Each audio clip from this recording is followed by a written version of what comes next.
Hello students, मैं सुनील आप सभी का अपने चैनल एसएसटी विद सुनील में वेलकम करता हूं। आज का अपना टॉपिक होने वाला है सल्तनत कालीन स्थापत्य कला एवं वास्तुकला।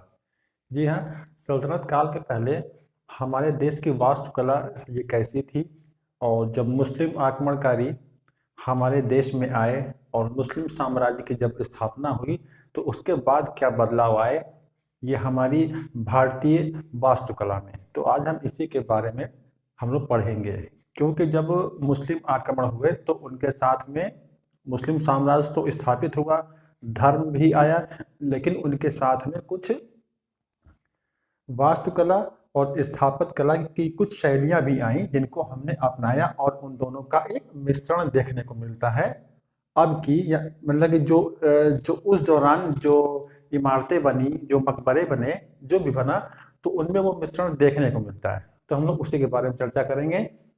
तो पहले से थोड़ा सा जानकारी ले लेते हैं। ये भारतीय इस्लामी शैलियों का एक मिश्रण थी। इसको कई नाम दिए गए हैं। इसको इंडो इस्लामिक शैली भी कहते हैं, इसको पठान शैली भी कहते हैं। जैसे कि फर्ग्यूसन महोदय ने, जो कि भारतीय वास्तुकला, चित्रकला ना और स्थापत्य कला के बारे में एक बेजोड़ इतिहास कर रहे हैं, तो उन्होंने इसे पठान शैली का भी नाम दिया है। ठीक है, तो इस्लामी शैलियों का ये मिश्रण थी। इसे इंडो सरसैनिक शैली भी कहा जाता है। फर्ग्यूसन ने इसे पठान शैली कहा है, तो इम्पोर्टेंट है ये।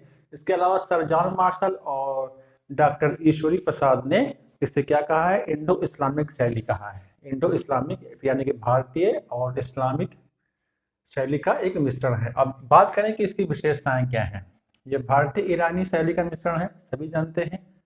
इसके बाद किला जो उस काल में बने, यानी कि मुस्लिम शासन काल में या सल्तनत काल में, किला, मकबरा, मस्जिद, महल और मीनारों में मेहराबों, गुंबदों और सकरी और ऊंची मीनारों का प्रयोग शुरू हुआ। जब हमारे देश में मुस्लिम साम्राज्य की स्थापना हुई तो सबसे बड़ा चेंजेस ये देखने को मिला। मेहराब बड़ी सजावटदार, मुख्य द्वार के साइड में जो हिस्सा होता है उसी को बहुत सजा करके बनाते थे, तो उसको मेहराब कहते हैं। गुंबद सभी जानते हैं, सबसे ऊपर वाला हिस्सा जो कर्व होता है। और सकरी और ऊंची मीनारें बनाएंगे, जैसे ताजमहल में आप लोग देखते हैं चारों तरफ जो जो मतलब कि मीनारें देखने को मिलती हैं, जैसे कुतुब मीनार भी देख सकते हो आप लोग। मतलब कि सकरी और ऊंची मीनारें ये बनाने का प्रचलन शुरू हुआ। उसके बाद सभी जानते हैं कि हिंदू मंदिरों को तोड़ करके उनके अवशेषों पर या उनके अवशेषों की सहायता से जो है मस्जिद बनाई गई। ठीक है, मस्जिदों का निर्माण हुआ। उसके बाद सुल्तानों, अमीरों और सूफी संतों के स्मरण में जहां पर उनको दफनाया जाता था, वहां पर मकबरा बनाने की प्रथा भी शुरू हुई। तो ये सब नई चीजें हैं जो कि देखने को मिली मुस्लिम शासन के, मतलब कि मुस्लिम शासन के दौरान, जब मुस्लिम शासन हमारे देश में स्थापित हुआ।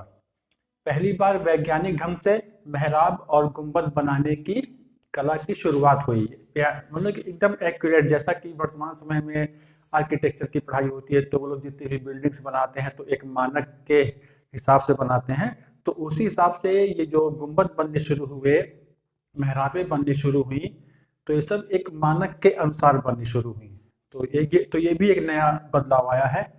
इसके बाद सबसे बड़ी बात है कि साज सज्जा, जैसे बिल्डिंग बन गई, कोई जो है इमारत बन गई, अब उसको सजाना भी है। तो सजाने में इस्लाम धर्म में जो जीवित वस्तुएं हैं उनको सजाना या उनकी आकृति बनाना उसमें मना होता है, क्योंकि वो निषिद्ध है। उसमें चित्रण उसका नहीं किया जा सकता था जो कि जीवित वस्तुएं हों। तो फिर किस चीज का प्रयोग किया जाता था?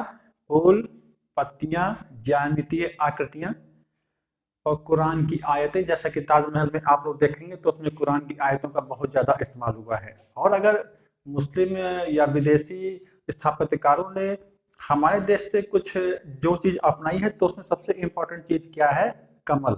यानी कमल का जो पुष्प है उसका भी प्रयोग मुस्लिम स्थापत्य शैली में या इमारतों में बहुत अधिक प्रयोग हुआ है इसका। तो कमल का स्वास्तिक चिन्ह सभी जानते हैं, कलश का प्रयोग शुरू हुआ।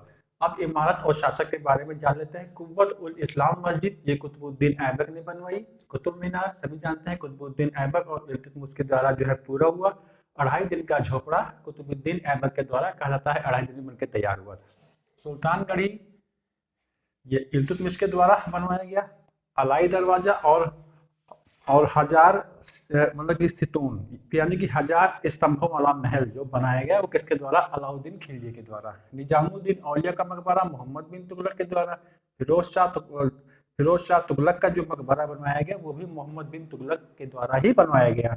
फिर काली मस्जिद की बात करें और खिड़की मस्जिद की बात करें तो उसका निर्माण जो है जूना शाह खाने जहां के द्वारा निर्माण कराया गया, और मोठ की मस्जिद का निर्माण मियाँ भुआ के द्वारा हुआ। तो इस प्रकार से बहुत सारी चीजें पढ़ने को हैं, आप लोग उसको पढ़ सकते हैं। तो इंपॉर्टेंट चीजों को मैंने आप लोग के सामने आज मेंशन किया, मोस्ट एक्सपेक्टेड फैक्ट्स हैं सब जिनका कि एग्जाम में पूछे जाने की संभावनाएं रहती हैं। तो ये था आज का अपना छोटा सा टॉपिक, इंपॉर्टेंट है।